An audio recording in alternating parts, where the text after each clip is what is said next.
En este vídeo vamos a ver cómo manipular matricialmente los cambios de base en un espacio vectorial. Supongamos que tenemos dos bases. Un mismo vector puede expresarse en coordenadas respecto a cualquiera de ellas. El objetivo es encontrar una relación entre unas y otras. Recordemos antes el significado de las coordenadas de un vector respecto a una base. Son los coeficientes que nos permiten expresar dicho vector como combinación lineal de los elementos de la base.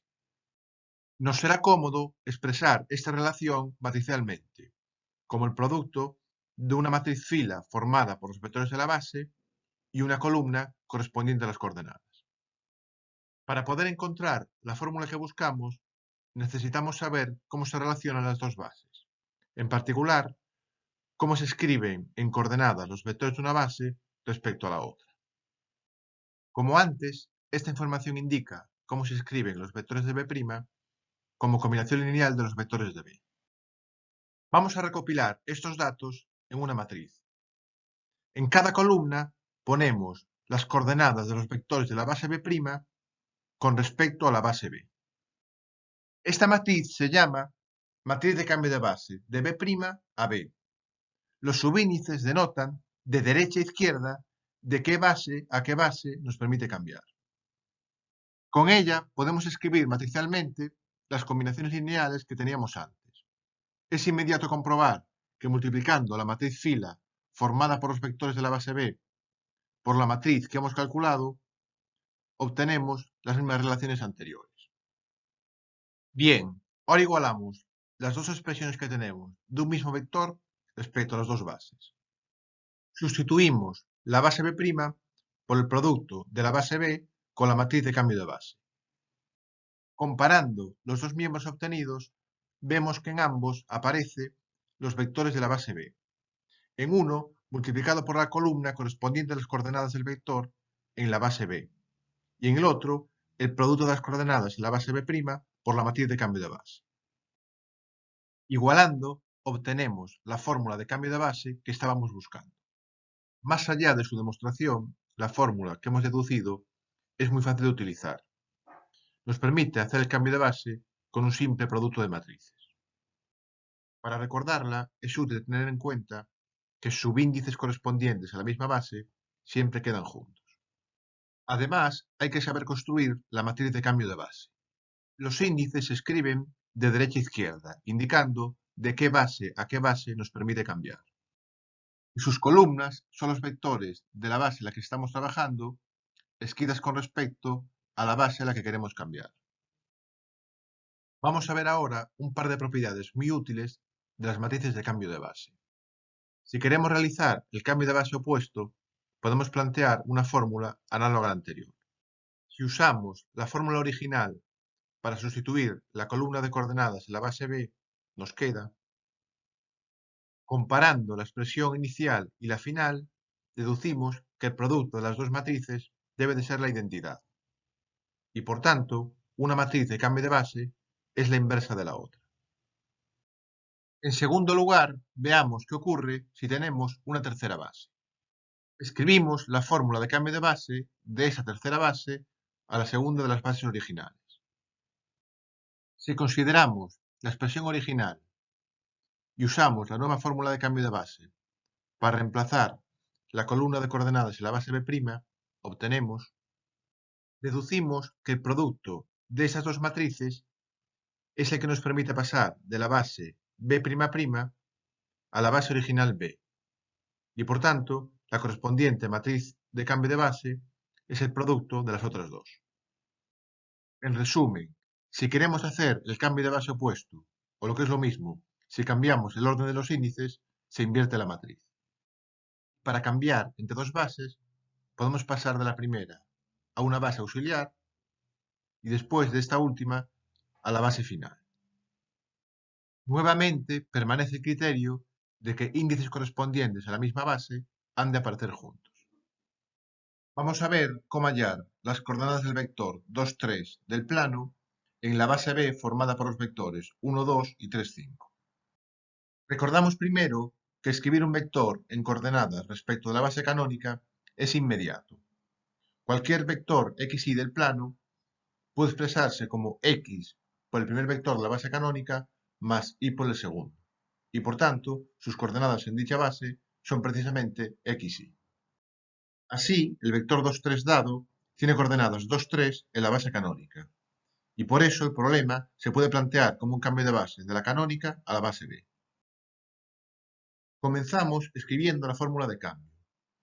El vector 2, 3 en la canónica tendrá que ser multiplicado por una matriz de cambio de base que lo pase a la base B. Para recordar la matriz que tenemos que utilizar, nos fijamos en que índices correspondientes a la misma base deben de quedar pegados.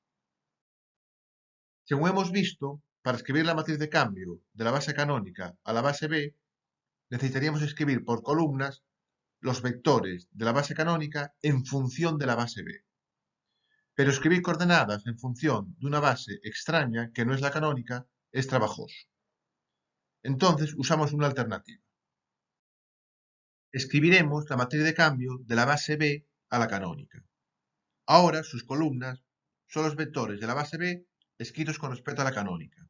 Y hemos visto que escribir vectores en coordenadas respecto a la base canónica es inmediato. Así, la primera columna es el vector 1, 2, que en la canónica tiene coordenadas 1, 2. Y la segunda columna es el vector 3, 5, que en la canónica tiene coordenadas 3, 5. Por último, usaremos que cambiar el orden de los índices supone invertir la matriz de cambio. Solo nos queda hacer las cuentas. Concluimos que el vector 2, 3 en la base B tiene coordenadas menos 1, 1. Veamos otro ejemplo. En el segundo ejemplo, buscamos hallar las coordenadas de un polinomio de grado menor o igual que 2 en una determinada base dada. Como antes, el punto de partida es tener en cuenta que expresar vectores en la base canónica de polinomios es muy directo. Un polinomio a sub 0 más a sub 1x más a sub 2x al cuadrado se expresa como a sub 0 por 1 más a sub 1 por x más a sub 2 por x al cuadrado. Y por eso, precisamente sus coordenadas en la base canónica son a sub 0, a sub 1 y a sub 2. Así, el polinomio dado 1 más 2x menos 3x al cuadrado en la base canónica tiene coordenadas 1, 2, menos 3. Entonces, es un cambio de base de la base canónica a la base B. Planteamos la fórmula teniendo en cuenta el criterio de los índices. Los que están anexos corresponden a la misma base. Bien, pero una vez más, escribir la matriz de cambio de la base canónica a la base B supondría tener que expresar los vectores de la canónica en función de una base extraña. Y eso no es sencillo.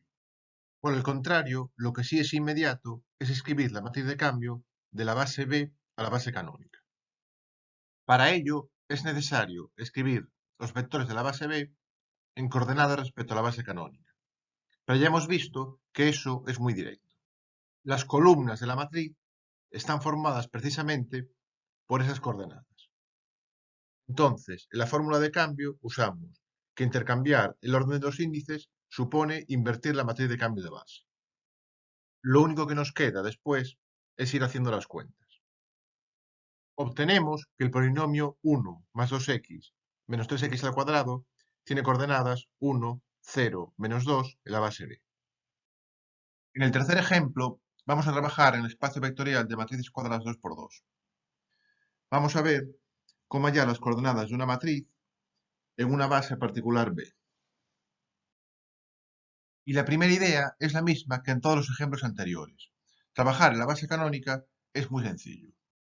Una matriz 2×2, xy, zt, se escribe como x por la primera matriz de la base canónica, más y por la segunda, más z por la tercera, más t por la cuarta.